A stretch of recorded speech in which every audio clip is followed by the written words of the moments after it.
Hola, muy buenas a todos. Gracias por venir al webinar de hoy. Hoy vamos a estar hablando de el paso a paso para empezar con Growth Hacking. Yo soy Bárbara, encantada de estar aquí. Yo soy Fractional CMO y Head of Growth. ¿Esto qué significa? Esto significa que soy CMO y Head of Growth a tiempo parcial. Me dedico a ayudar y acompañar a empresas, sobre todo empresas business to consumer, ¿no? O sea, directamente vendiendo a cliente, con sus retos de crecimiento y rentabilidad. Llevo alrededor de 10 años ayudando a empresas con su crecimiento, a desbloquearlo principalmente, tanto pues eso, siendo CMO y Head of Growth, pero también soy mentora y advisor de varias empresas, startups, scale-ups y pymes. Me centro sobre todo en tres bloques, ¿no? O sea, mi ayuda se centra en tres servicios. El primero es, pues evidentemente, la estrategia de growth y marketing. Al final yo la lidero, la implemento también con el equipo, yo misma en algunos casos.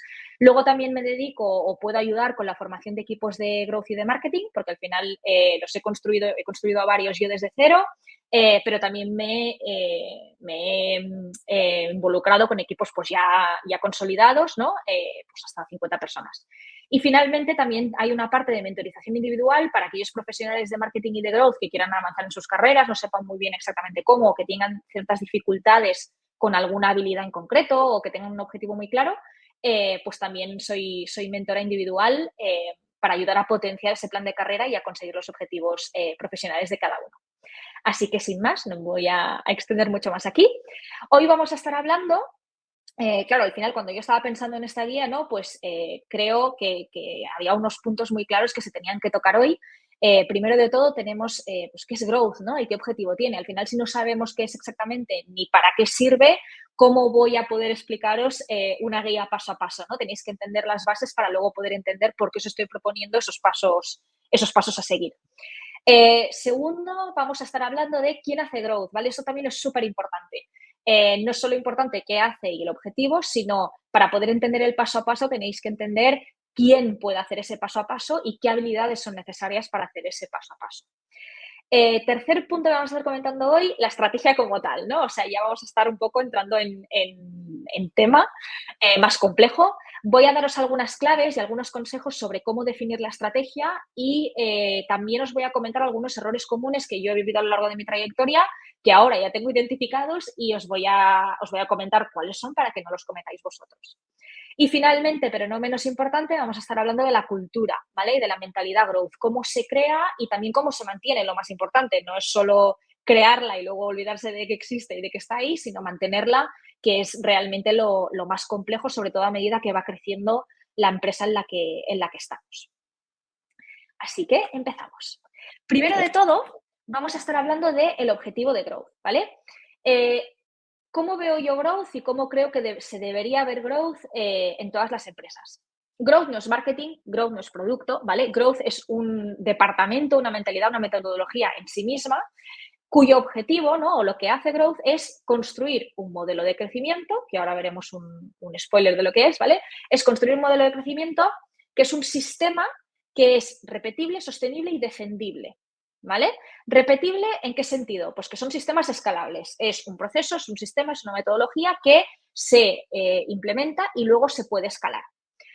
¿Sostenible en qué sentido? Pues que tiene que aguantar, estos sistemas tienen que aguantar en tiempo, pero también en eficiencia. No nos sirve de nada que a día de hoy implementemos un sistema que a los 3 meses, 6 meses e incluso un año se quede obsoleto, ¿vale? Esto no sería realmente el objetivo de growth. Y tercero, y lo más complicado de hacer, es que sea un modelo, un sistema defendible. Idealmente tendría que ser difícilmente replicable. Esto es lo que haría que la empresa para la que estamos trabajando, para la que estamos haciendo growth, tenga esa ventaja competitiva que no tienen los competidores, ¿vale? ¿Cuál es la clave también? Que este modelo de crecimiento repetible, sostenible y defendible tendría que involucrar o tendría que incluir las tres patas del negocio: adquisición, retención y monetización. En principio, growth es transversal al negocio. Se encarga de validar hipótesis en estas tres dimensiones del negocio y experimentar en estas tres dimensiones del negocio, ¿vale? Por lo tanto, si tuviésemos que ejemplificar un poquito lo que acabo de comentar en la diapositiva anterior, ¿esto qué viene a ser? Pues Growth tendría que poder responder las siguientes preguntas. En adquisición tendríamos que ser capaces de explicar y definir cómo nuestro sistema capta nuevos clientes, a través de qué canales lo hacemos, de qué manera nos presentamos a la audiencia o al mercado, con qué propuesta de valor, con qué mensajes, ¿vale? Y cómo generamos notoriedad. En retención tendríamos que ser capaces de explicar cómo nuestro sistema consigue que nuestros clientes o nuestros usuarios nos sigan usando o nos sigan comprando, cuáles son los canales que vamos a utilizar para que vuelvan a nosotros, ¿vale? Que pueden ser los mismos o no que los de adquisición. Y otra de las cosas que tendríamos que ser capaces de responder en retención es, oye, ¿qué más podemos hacer para seguir aportando valor a nuestro cliente o a nuestro usuario, ¿no? Al final, seguro que muchos de los que estáis viendo esta sesión habéis empezado a utilizar un servicio, un producto que al cabo de X tiempo habéis dejado de usar. Entonces, muchas veces esto sucede porque las empresas no innovan en el sentido de no piensan de qué otras maneras pueden seguir aportando valor al cliente. Por lo tanto, cuando a mí se me termina el problema o ya no tengo más esa necesidad para la cual te estaba comprando, ya no tengo un motivo para seguir comprándote. En cambio, si tú hubieras, tu empresa, hubieras entendido qué otros problemas o necesidades adyacentes al que ya me estás solucionando tengo, podrías haber a lo mejor ampliado tu cartera de productos o lo que fuese para que yo siguiese comprándote o usándote, ¿vale? Y finalmente, monetización. Growth tendría que ser capaz de también explicar, oye, cómo conseguimos a través de nuestro modelo maximizar el beneficio que nos reporta cada cliente o cada venta, ¿vale? ¿De qué manera cobramos y cada cuánto cobramos? Al final hay diferentes tipos de modelos de monetización. Hay suscripción, hay transaccional, podemos monetizar a través de anuncios, hay afiliación, ¿vale? O sea, comisiones. Hay un montón de tipos de modelos y Growth tiene que ser capaz de entender cuál es el mejor en cada tipo de situación, en cada tipo de empresa. Y finalmente, con el modelo que tenemos, cómo potenciamos o cómo maximizamos el crecimiento, ¿vale? Esto es un poquito para que entendamos qué tipo de preguntas tendría que poder responder Growth con el trabajo que hace y con el sistema con el modelo de crecimiento que construya. ¿Qué pasa si no actuamos transversalmente? Esto pasa muchas veces. Lo ideal sería que Growth sí que se encargara de adquisición, retención y monetización, pero en muchos casos la realidad es que no es así, ¿vale?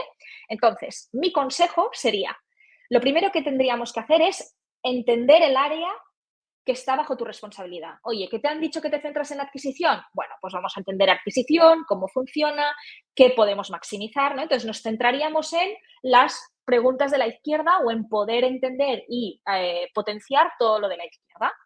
¿Qué es en retención? Pues lo mismo, o en monetización, ¿vale? Esto es el foco inicial que yo haría. Ahora bien, como segundo paso, yo no me quedaría ahí. Es decir, yo como profesional de growth tengo que entender cómo las demás áreas y demás dimensiones del negocio afectan a la mía y viceversa.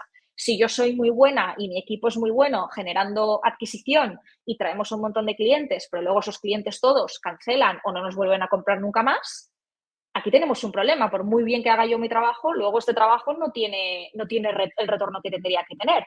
Por lo tanto, a pesar de que no actuemos transversalmente, sí que tenemos que ser capaces de entender cómo lo nuestro afecta a los demás y cómo lo de los demás afecta a lo nuestro, para luego también poder generar esas sinergias con el resto del equipo, ¿vale? Esto es súper importante, que muchas veces nos quedamos solo en una cosa y luego nos olvidamos. Bien, ¿quién hace growth? ¿Vale? Esta es la pregunta del millón. Hemos escuchado muchísimas veces, yo la primera, la figura del growth hacker, ¿vale? Para mí es un unicornio el growth hacker, ¿vale? Porque supuestamente es una sola persona que tiene que poder contestar, y ya no solo contestar, sino generar esos sistemas que hemos hablado para poder contestar todas esas preguntas que acabamos de ver. Entonces, imagínate el tipo de habilidades que tiene que tener una persona en su conjunto como para poder seguir una metodología que le permita hacer lo anterior, pero no solo eso, sino que encima le permita obtener resultados de manera regular y sostenida. Entonces, esto es realmente buscar una aguja en un pajar y yo aún tengo que conocer a una persona que sea capaz de hacer todo esto. Por lo tanto, aquí también mi visión y mi consejo es que entendamos todos que Growth idealmente es un equipo multidisciplinar, ¿vale? ¿Qué es un equipo multidisciplinar? A ver, aquí esto es una carta a los reyes, ¿vale? Es decir, a la parte de la izquierda tenemos una serie de perfiles, un listado con una serie de perfiles que podrían formar parte de un equipo de Growth. Tenemos a la persona que gestiona un poquito el equipo y toda la estrategia, el Growth Manager o Head of Growth. Idealmente tendríamos a alguien de marketing porque es una persona que conoce pues, mucho pues, el tema de copies, el tema de la propuesta de valor, cómo presentar el producto, qué canales utilizar, ¿vale? Todo esto. Podríamos llegar a tener una persona de producto, cómo construimos el producto, qué tipo de funcionalidades, cómo experimentamos dentro del producto. Evidentemente tendría que haber alguien de analytics, ¿no? Una persona que nos ayude a tomar decisiones informadas basándonos en datos. Entonces tiene que haber alguien experto en datos. Un ingeniero o un desarrollador, porque toda la parte de desarrollo, aunque sea para experimentar, también es necesaria. Aunque haya muchas herramientas que nos permiten hacerlo no code, hay ciertos experimentos que no se pueden hacer sin algo de código o sin tocar algo de desarrollo. Y por último, alguien de diseño, ¿vale?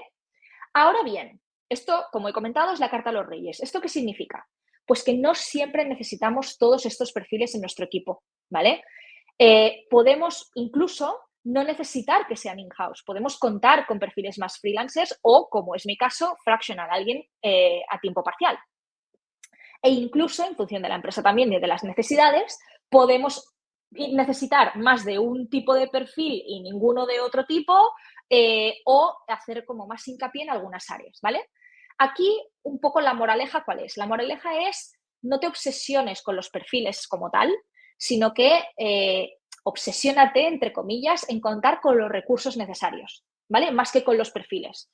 Entonces, esto me lleva a explicarte qué habilidades y qué conocimientos son necesarios para ejecutar y para ponerte a hacer growth, ¿no? O sea, esto sería como la primera parte del paso a paso.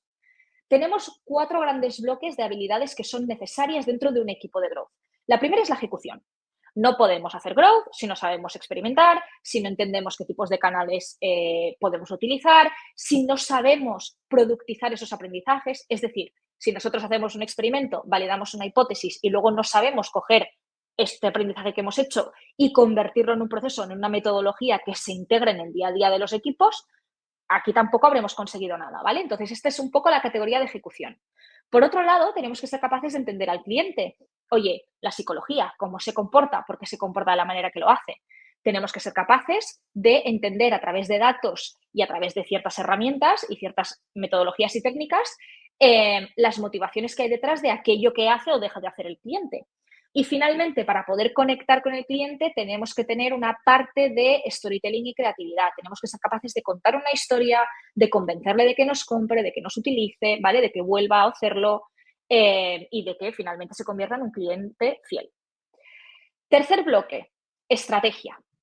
De nada sirve ejecutar muy bien y entender muy bien al cliente si no tenemos un hilo conductor, si no tenemos una hoja de ruta que nos lleve hacia un objetivo determinado, ¿vale? Entonces, dentro de la estrategia tenemos que ser capaces de pensar en growth loops, es decir, esos sistemas cerrados en los que la acción que nosotros provocamos se reinvierte o se convierte en algo bueno para nosotros, ¿no? Pues el típico referral. Si un cliente refiere a otro cliente, este nuevo cliente se convierte pues, en un cliente más para nosotros, ¿no? Esto sería un ejemplo de un growth loop.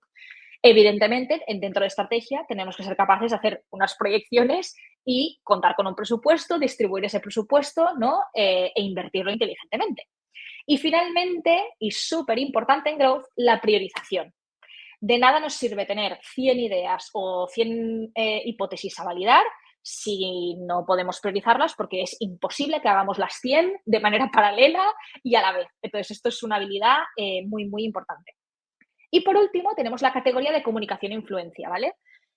A medida que vamos ocupando roles más de liderazgo y más de responsabilidad, nos vamos más hacia la derecha de este espectro, ¿no? Dejamos un poco de lado la ejecución y el contacto directo con el mercado y con el cliente para irnos más hacia la ideación, la estrategia y la gestión de equipos y stakeholders. Entonces, dentro de comunicación e influencia, es súper importante que aprendamos a comunicarnos de manera estratégica con nuestro entorno, que la gente entienda qué es growth, qué hacemos, por qué hacemos lo que hacemos y cómo lo hacemos.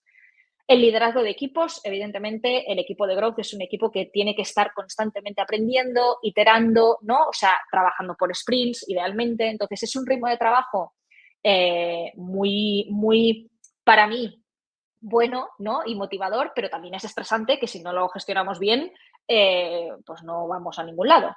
Y finalmente los stakeholders, que son, bueno, pues la gente que está a nuestro alrededor, nuestros compañeros, que pueden, lo más probable es que no formen parte del equipo de Growth y que por lo tanto es gente a la quien tenemos que explicarle, oye, por qué estamos haciendo lo que estamos haciendo, de qué manera les puede afectar a ellos o cómo lo nuestro contribuye a sus objetivos, ¿vale?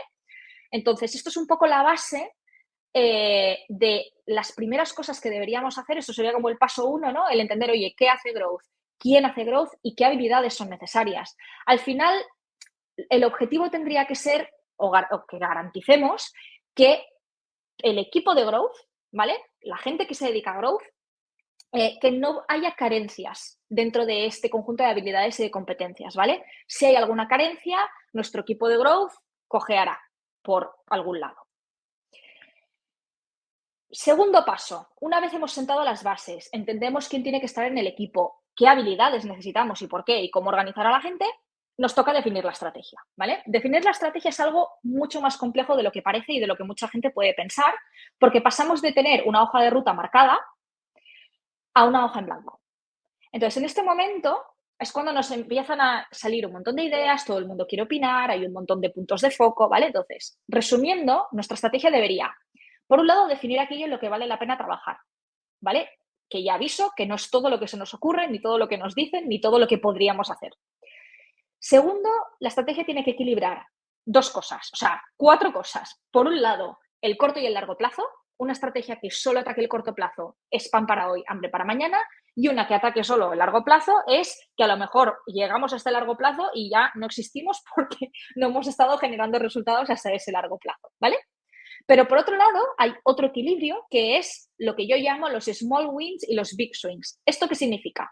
Los small wins serían aquellas ganancias o aquellas mejoras con las que puede contribuir Growth, pero que son ganancias marginales, que son aquellas cosas que tampoco van a marcar un antes y un después en la empresa, sí que nos van a ayudar con un poquito, un empujoncito, pero tampoco son grandes cosas. En cambio, los big swings es todo lo contrario, son experimentos arriesgados, ideas innovadoras, cosas que nos estamos lanzando un poco a la piscina, pero que si acertamos, sí que pueden marcar un antes y un después en la empresa, en el proyecto, en los resultados, en lo que sea, ¿vale?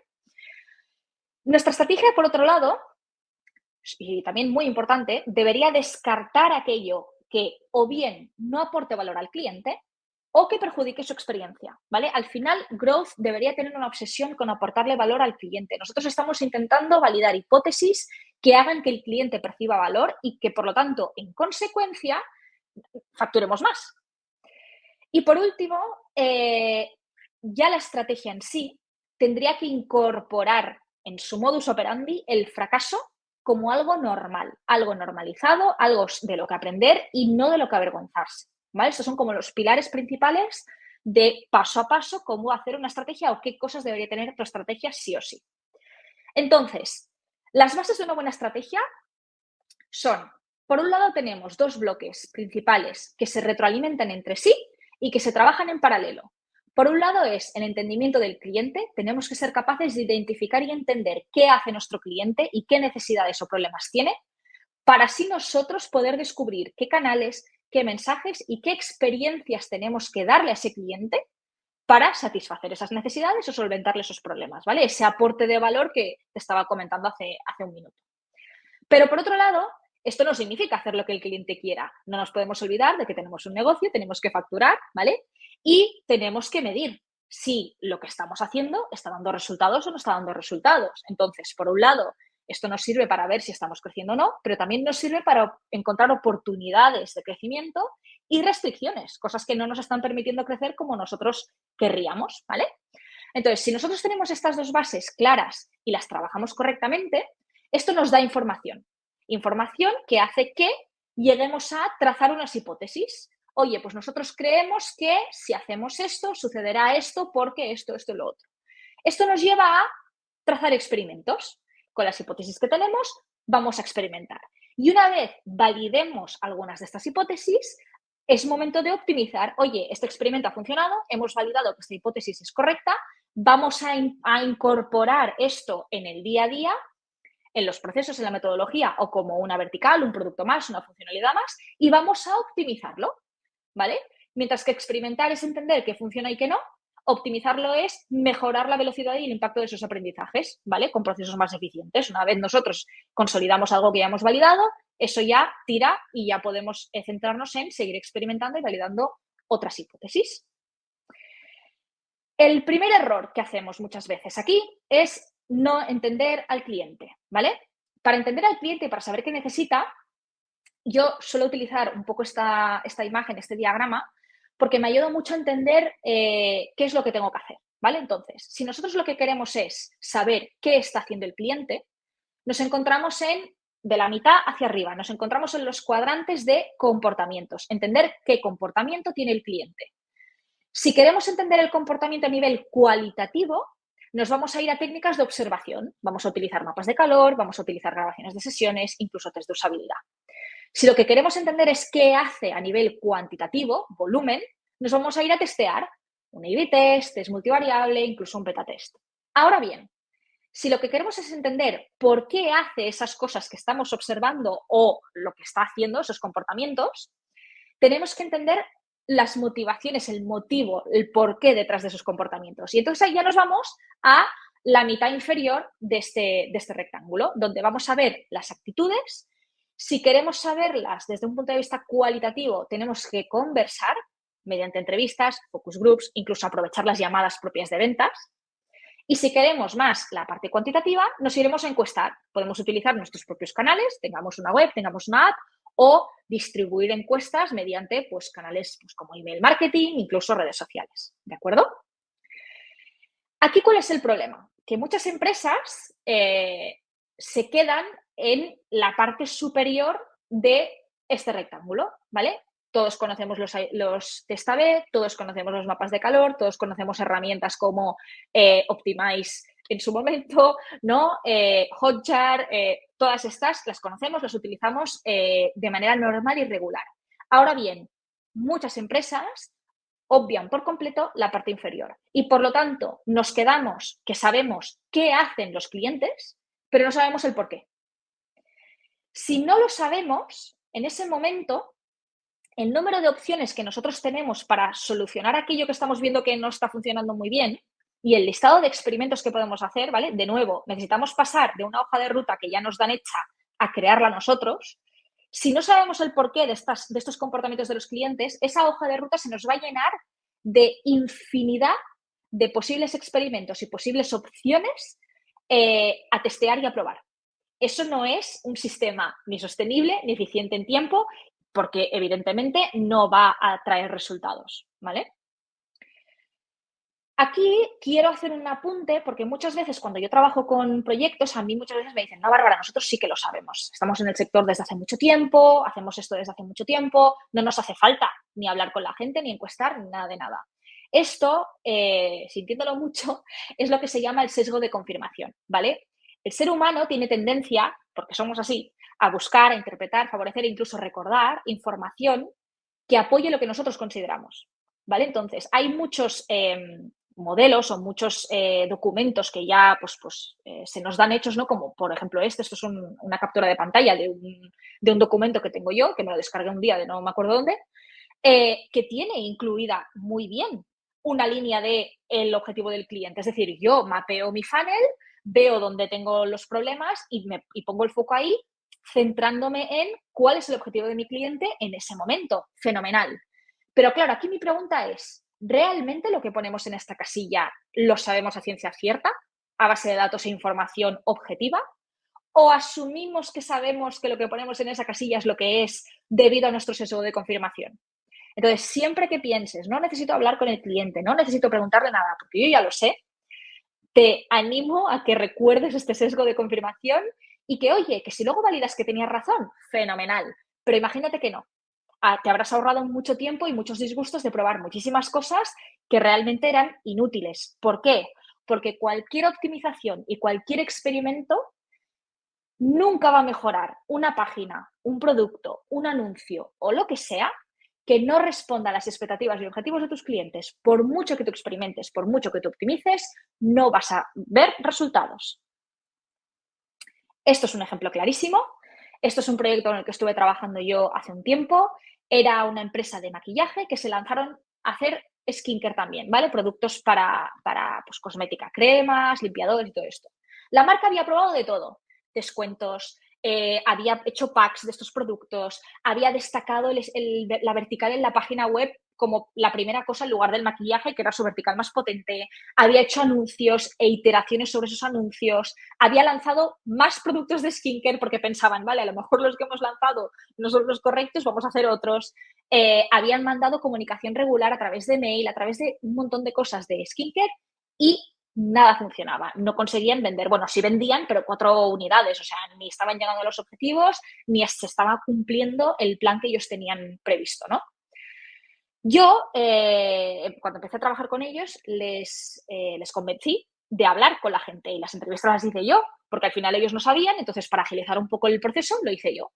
Entrevisté a más de 20 clientes fieles, ¿vale? O sea, aquí también es muy importante no hablar con cualquier persona, sino hacer una buena segmentación y decir, oye, mis mejores clientes, los que me usan repetidamente o los que me compran de manera repetida, ¿por qué lo hacen, no? ¿Y por qué están aquí?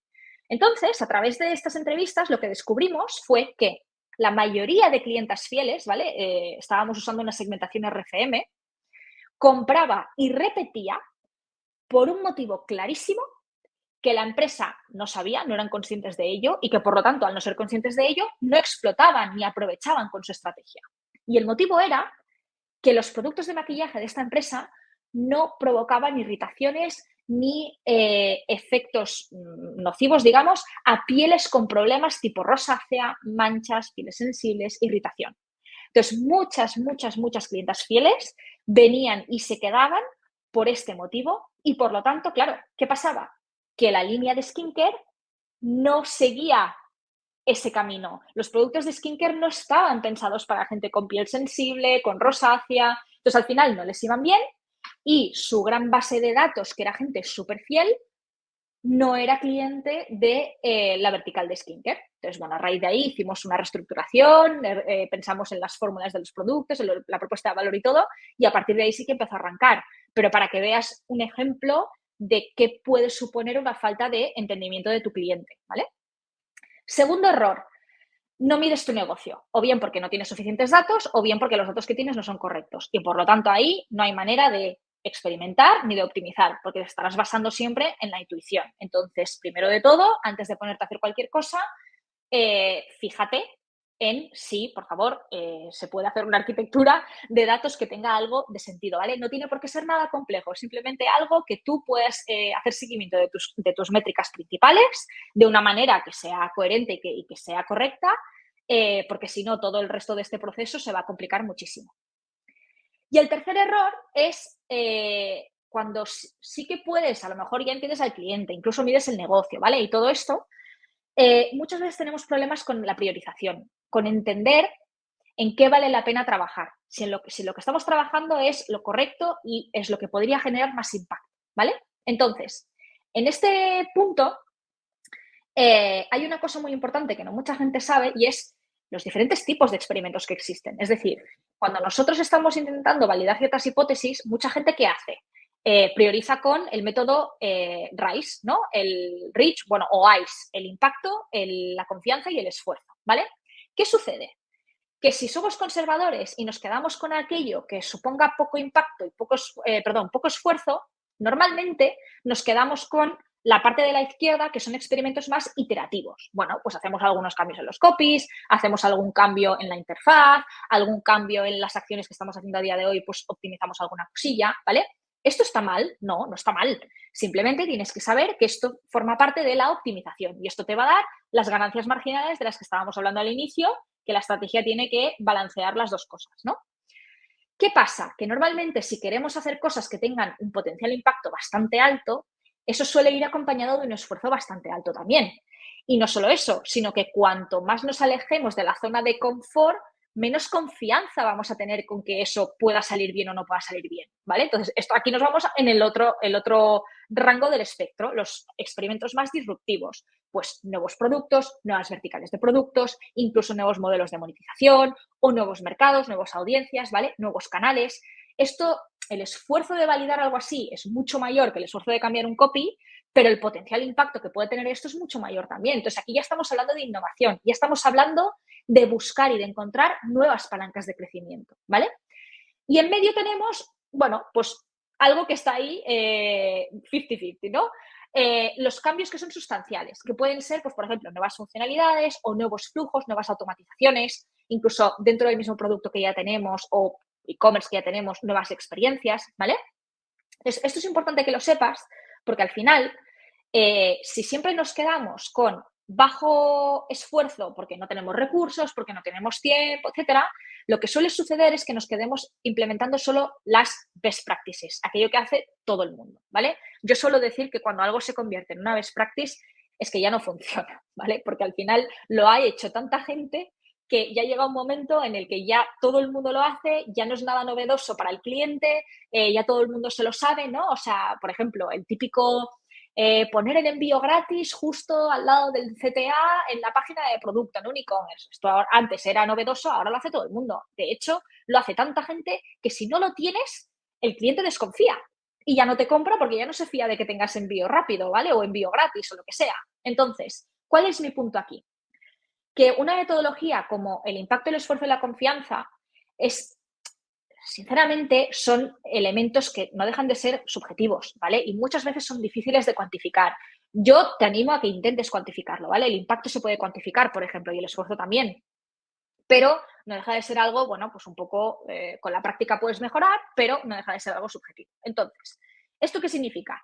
Que lo que es alto esfuerzo, o bien lo descartamos directamente, o bien, como es tan alto esfuerzo, si nos metemos a hacerlo, tiene que salir porque sí. ¿No? O sea, no puede ser que hayamos invertido tanto tiempo y tantos recursos y que esto no salga al mercado, que esto no funcione o que esto no lo tiremos para adelante, aunque estemos viendo clarísimas señales de que no funcionará, ¿no? Entonces aquí mi sugerencia es, oye, si te encuentras en esta tesitura, en un momento en el que tú tienes una hipótesis, pero que para validarla se tiene que hacer algo que tenga mucho esfuerzo, haz un test mínimo viable, ¿vale? ¿Qué es lo mínimo que puedes probar? ¿Cuál es el experimento mínimo que puedes hacer para validar si el impacto que tú consideras que es potencialmente alto es de verdad tan alto como para que justifique el esfuerzo que tú has cuantificado que vas a tener que hacer? ¿Vale? Esto es un ejercicio que mucha gente no hace y que realmente a veces solo de pensar cómo podrías probarlo ya te das cuenta de que o lo tienes que hacer porque está clarísimo o lo dejas porque no hay manera, ¿no? Aquí la moraleja es que si no arriesgamos, no ganamos, ¿vale? Al final es lo que te estaba diciendo antes. Si nos quedamos siempre en algo de poco esfuerzo, lo más probable es que nos quedemos en algo de impacto medio o bajito, por lo tanto, ganancias marginales. Es el techo este bajito que tienes aquí, que es, oye, este es mi techo, este es mi límite, yo de aquí no voy a pasar. Si no salgo de mi zona de confort, a lo mejor me estoy perdiendo una oportunidad que es la curva de la derecha que estamos viendo muchísimo más alta, que nosotros podríamos llegar ahí, pero como no estamos saliendo, no estamos arriesgando, nos estamos quedando en nuestro techito bajo, ¿vale? Esto es un ejemplo de también un proyecto en el que estuve trabajando yo. En este proyecto el problema principal o el código de botella principal era la monetización, ¿vale? Tenían márgenes muy bajitos por cada compra, por cada venta, y lo que hicimos fue, entendiendo cómo se comportaba el cliente, qué productos compraba, de qué manera lo hacía y todo esto, ideamos una nueva vertical, ¿vale? Dijimos, vale, viendo un poco el cliente cómo se comporta y por qué se comporta, y viendo que nuestro problema principal es la monetización, vamos a idear una nueva vertical que nos permita mejorar nuestro margen. Entonces, aquí te enseño cómo cuantificamos ese potencial impacto, ¿vale? El esfuerzo total de hacer esto, de hacer este mínimo test viable, porque claro, no nos pusimos a hacer esta vertical de productos. Primero vimos la intencionalidad o los posibles resultados de esto, ¿no? El esfuerzo de probar este experimento fueron 2 días de hacerlo, pero el impacto potencial que tenía que esta vertical nueva funcionase era que suponía mejorar en más de un 443% el margen neto de la venta. ¿Vale? Entonces aquí tenéis los números, no miento. Esto, el porcentaje y la facturación es tan bajita porque era un test. Entonces, como era un test, hicimos como una muestra muy pequeñita y tal. Pero lo importante aquí es el porcentaje. De media, en una venta normal, el porcentaje del margen era, no sé si un 7 o un 8. Y fíjate aquí que el mínimo son 25, ¿vale? Esto eran diferentes escenarios. El mínimo era el 25. Entonces, para que veas que este mínimo test muchas veces te puede ayudar a, primero, cuantifica el potencial impacto y luego ve si tiene sentido y puedes hacer este test, ¿no? En este caso fue un fail total, ¿vale? No funcionó. Y aquí aprovecho también para explicarte un poco la moraleja de no te agobies si la mayoría de tus experimentos no salen bien, porque es que tiene sentido. Si todo lo que pruebas sale, es que no estás arriesgando lo suficiente, ¿vale? Entonces, como 3 puntos principales que yo te diría es, oye, olvídate de buscar siempre la validación de las hipótesis, ¿vale? Lo que tú estás intentando es, oye, yo pienso esto. De lo que yo pienso a lo que realmente es, hay un hueco que ahora mismo no soy capaz de entender, ni de cuantificar, ni de nada. Entonces, mediante la experimentación, sí que te permite entender este hueco entre lo que tú crees y lo que realmente es, sí que te permite entender qué hay ahí en medio. Por lo tanto, es un pasito más cerca que estás de dar con la tecla.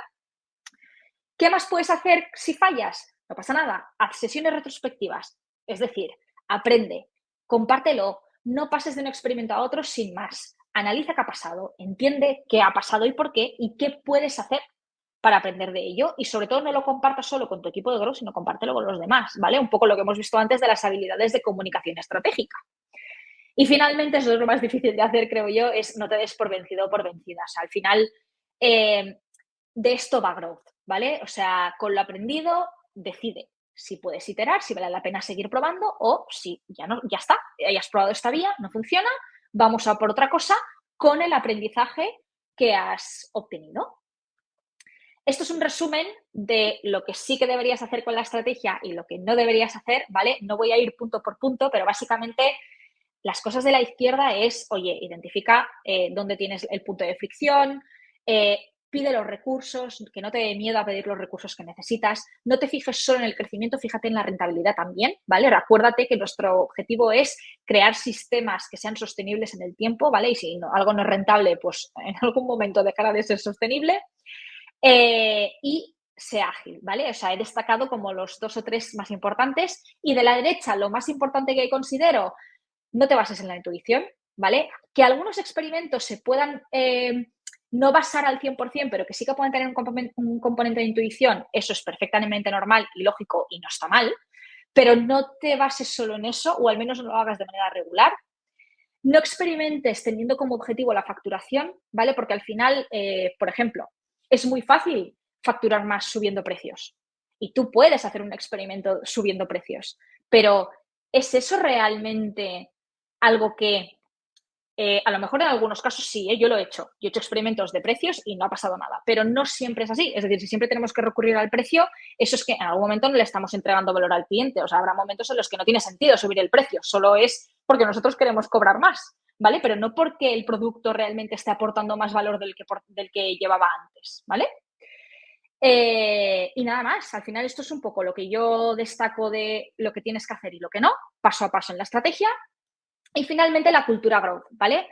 Para crear una buena cultura, lo que tienes que hacer es centrarte en 2 cosas. Asegurarte que hay la cultura a nivel individual, pero también la hay a nivel colectivo. ¿Qué quiere decir esto? A nivel individual significa que cada persona del equipo, ya no solo de growth, sino de la empresa en general, tienen que ver los avances, ¿vale? O sea, tiene que ver, los desafíos como una manera de avanzar y el fracaso como un aprendizaje, ¿vale? No como un error, no como un fallo, sino como lo que estábamos hablando ahora de, vale, estoy un pasito más cerca de dar con la tecla. Esto no solo tiene que tener cada persona del equipo, sino que de manera colectiva el equipo tiene que ser capaz de aprender los unos de los otros y de apoyarse y crear un espacio seguro para que precisamente, por ejemplo, el fracaso no se señale, no se perjudique a la persona que ha hecho el fallo, ¿vale? Entonces, la cultura es la combinación de la mentalidad tanto a nivel individual como a nivel colectivo. A final de cuentas, si tú lo que quieres es mantener esta cultura, una cosa es crearla y luego es mantenerla, para poder mantenerla tienes que entender que esta mentalidad es una curiosidad constante, ¿vale?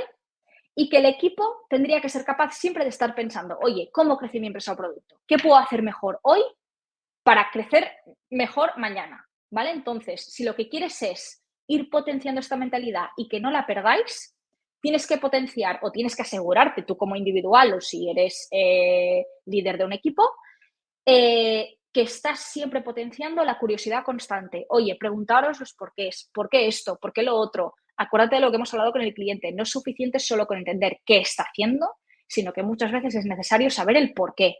Si no, no vamos a poder construir unas hipótesis que tengan sentido y, sobre todo, que nos vayan a ayudar a validar algo que vaya a dar resultados, ¿vale? Segundo punto importante, crea una cultura del aprendizaje, lo que hemos comentado. No te obsesiones con el éxito y con que todos los experimentos funcionen. Más bien al revés. Cuantos más experimentos fallen, significará que más estás pudiendo avanzar. A ver, el objetivo no es fracasar, el objetivo es crear buenas hipótesis que nos permitan hacer buenos experimentos, está claro, pero tienes que arriesgar también. Entonces, esta cultura del aprendizaje tiene que estar arraigada en, oye, argumentar por qué estamos haciendo ciertas cosas, saber definir muy bien por qué creemos que una hipótesis es válida o no, cómo hacemos el setup de un experimento, por qué lo estamos haciendo de esta manera, no de la otra, y luego, sobre todo, el post. Una vez hayamos sacado ese experimento, hayamos hecho lo que tengamos que hacer, ¿después qué? ¿Cómo analizamos? ¿Cómo estructuramos esa información? ¿Cómo la documentamos? ¿Cómo la incorporamos en el conocimiento colectivo para que no volvamos a hacer el mismo error o para que no volvamos a ir en el mismo camino en 6 meses, un año, ¿no? Y finalmente la proactividad. Una mentalidad growth no es mentalidad growth si no hay un equipo que sea proactivo, ¿vale? Un equipo que esté esperando a que siempre le digan lo que se tiene que hacer, no vamos a conseguir demasiado, ¿vale? Entonces, también potenciar esta capacidad de ser proactivos, de proponer, de sugerir, incluso de retar la visión de una estrategia, de una idea, de, oye, ¿y esto? ¿Y por qué no lo hacemos de esta otra manera? Pues mira, yo he pensado una opción B, ¿vale? Un poco, todo esto tendrías que potenciarlo, tanto en ti mismo como en el equipo, si es que llevas equipo, ¿vale? Y aquí la pregunta del millón. Hemos visto qué es la cultura growth, quién tiene que tenerla o de qué manera se manifiesta, digamos, y qué tipo de habilidades o qué tipo de características tendría que tener el equipo y los profesionales de growth. Pero, ¿cómo puedes saber si a día de hoy existe o no existe? ¿Vale? Esa cultura. Aquí tienes 4 bloques de preguntas que yo te invito a que te hagas o que hagas al equipo, ¿vale? Es decir, ¿el equipo comparte nuevos insights o conclusiones de clientes, motivación del cliente, necesidades o lo que sea, o del negocio regularmente? ¿Con qué frecuencia se cuestiona la estrategia o las ideas en base a la información y a los datos y no en base a la intuición? ¿El equipo se siente cómodo retando puntos de vista o dando sugerencias? Porque muchas veces, si no pensamos que tenemos potestad como para compartir nuestro punto de vista o como para decir, oye, yo tengo una idea que creo que es mejor o oye, no lo veo del todo claro con esto, es que no hay una cultura growth donde se potencia, lo hemos visto aquí, la cultura del aprendizaje, ¿vale? Cuando un experimento falla, ya hemos hablado de esto, ¿cómo es esa conversación? ¿Qué sucede? Se habla de lo que ha pasado, se habla de lo que se ha aprendido, sobre todo, se habla de lo que se hará diferente la próxima vez. ¿Estamos cómodos hablando de esto o estamos todos muy preocupados a ver si nos va a caer la bronca del siglo, ¿no? Y por último, si cada uno de estos fracasos, entre comillas, o fallos, os hace más sabios o no, o si son motivos de avergonzarse, de preocuparse a ver si nos van a decir algo, ¿vale? Entonces, contestando un poco a todo esto, tendrías que ser capaz de ver si a día de hoy existe esta cultura growth de la que estábamos hablando o no, por el contrario, ¿vale? Así que nada más, de momento esto es un poco lo que quería compartir. Hemos visto qué es growth, qué objetivo tiene y qué hace, quién hace growth y por qué debería ser un equipo multidisciplinar y qué tipo de habilidades son necesarias. Entonces, esos son el paso 1 es entender qué es growth, el paso 2 es entender quién tiene que hacer growth y qué habilidades son necesarias, el paso 3 es entender cómo se tendría que generar una estrategia y los errores más comunes para que no cometáis esos errores cuando la estéis generando.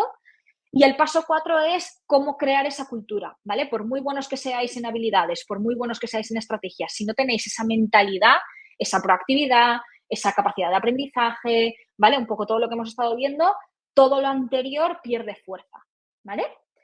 Así que yo ahora mismo voy a irme al chat a ver si me habéis dejado alguna preguntita. Ahora es momento de preguntas. Si alguien tiene A ver, ¿alguna duda? Voy a mirar por aquí, chicos. Vale, aquí Carolina pregunta qué tipo de encuestas o preguntas se pueden hacer a los clientes. Vale, pues aquí Carolina te diría que depende de lo que necesites entender, ¿vale?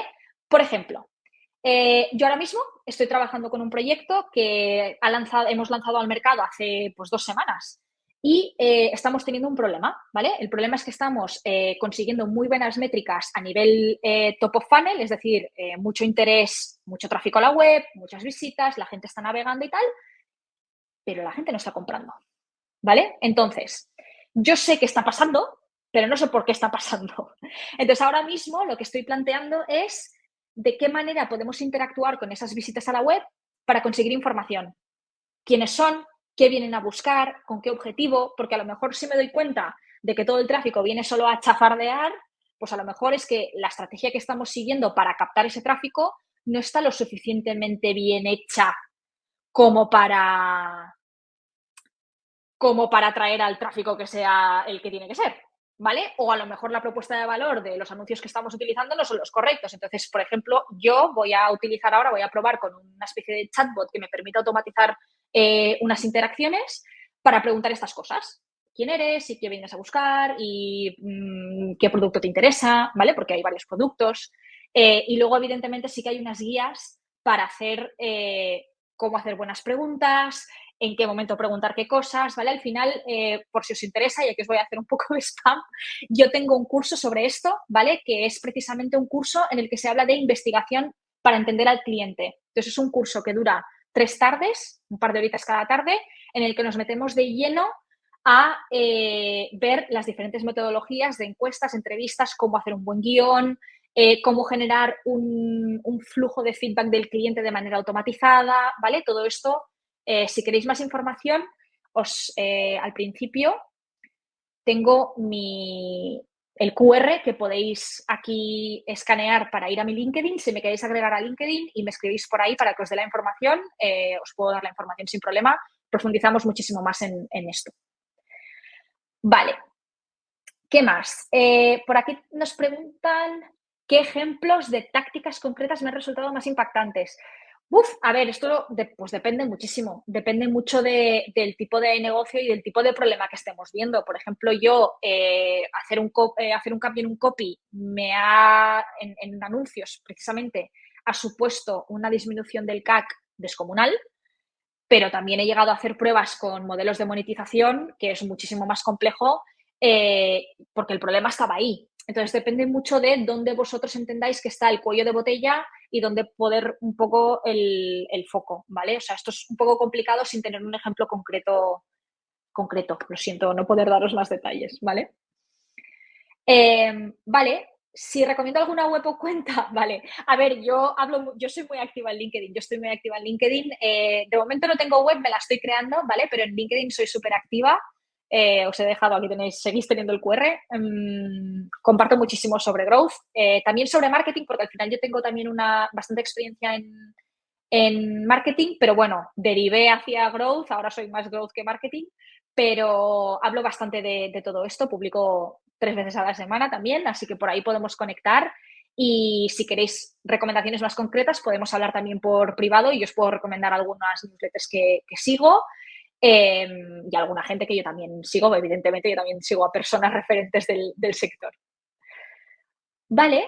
David también pregunta curso o certificación. Pues mira, a ver, claro, aquí al final yo, por ejemplo, tengo 2 cursos míos. Uno es este que he comentado de entender o ser capaces de entender qué necesita, qué quiere el cliente o por qué tenemos problemas que no sabemos qué sucede, ¿no? Como lo que os acabo de hablar, de oye, porque estamos trayendo mucho tráfico y este tráfico no convierte. Este es uno de los cursos.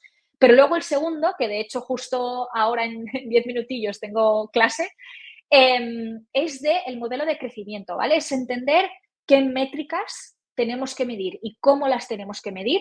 Primero identificarlas y luego saber cómo medirlas y cómo hacer el seguimiento y cómo plantear esta estrategia. Este es el segundo curso que tengo. Entonces, es un buen inicio.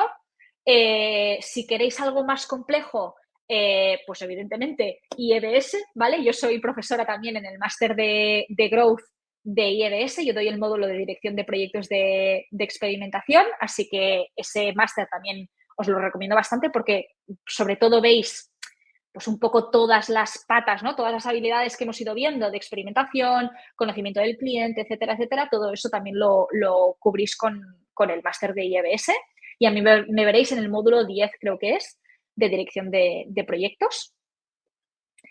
Y luego también David pregunta si hay alguna herramienta que ayuda a unificar y conocer métricas en general. Claro, hay muchísimas. Empezando por Google Analytics 4, ¿vale? Al final esta es la más básica y a la que tiene acceso todo el mundo. Pero luego, por ejemplo, si tenemos más los modelos de negocio, más los productos, utilizan Amplitude, por ejemplo. Mixpanel también es otra. Hay muchísimas que te pueden unificar. Yo tengo un listado de varias. Si queréis, lo dicho, me contactáis por LinkedIn y os puedo dar un listado. Y Fernando pregunta, ¿el growth hacking debe trabajar en qué medida con inteligencia artificial y de qué manera? Muy buena pregunta.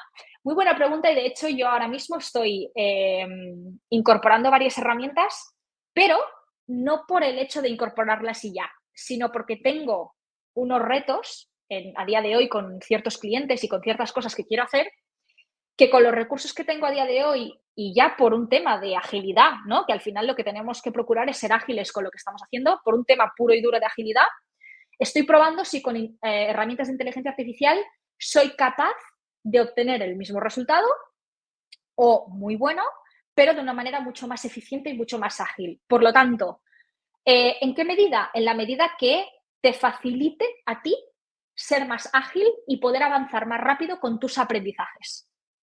Yo, por ejemplo, ¿qué tipo de herramientas utilizo? Pues utilizo herramientas que me permiten generar... a ver, que nos sale... Vale, a ver, Bárbara Malet, este es mi nombre, me vais a encontrar por LinkedIn así, o sea que no hay pérdida, ¿vale? Y a revisar el QR que no sé qué ha podido pasar. Vale, por ejemplo, herramientas de inteligencia artificial. Yo utilizo una que me ayuda o me sirve de soporte para todo el tema copies. Entonces es una herramienta que se llama Jasper, en la que tú le das indicaciones de el tono de voz de la marca, la personalidad de marca, cómo te quieres dirigir a tus clientes, qué tipo de clientes tienes. O sea, le das un montón de información, cuanto más detallada mejor, evidentemente. Ya sabéis que en función del prompt que le pongáis, pues mejores o peores resultados vais a obtener. Y esta herramienta coge toda esta información y yo, por ejemplo, luego le puedo ir y le puedo decir, oye, ayúdame a escribir un email para este tipo de audiencia con este objetivo porque lo que quiero conseguir es esto. Y me ayuda.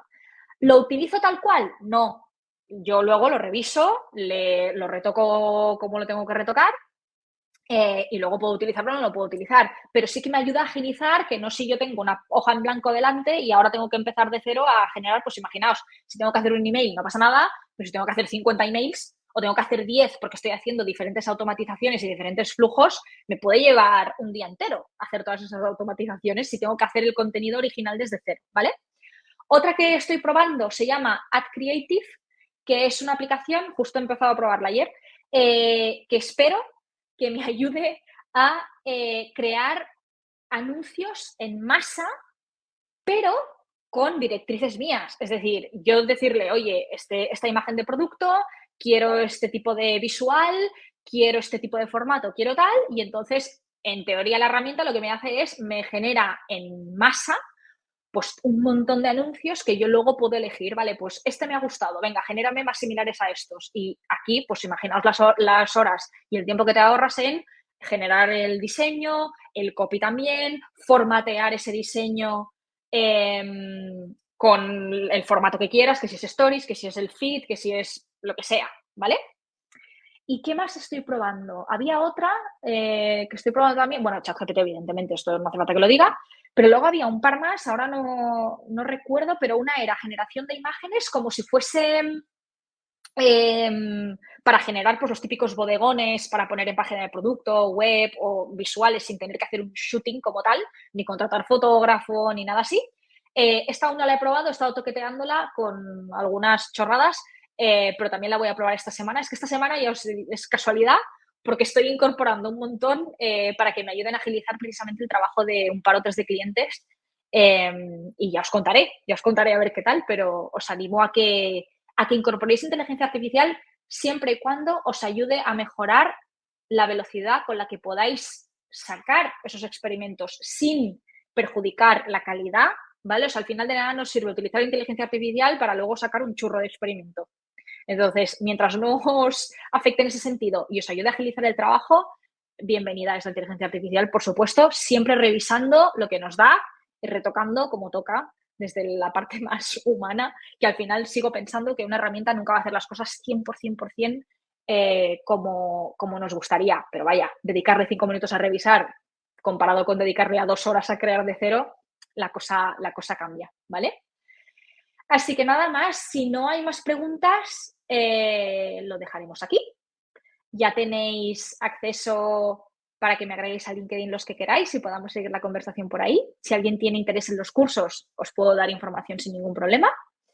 Y muchísimas gracias por este ratito, que hemos estado una horita aquí a tope con el paso a paso para hacer growth.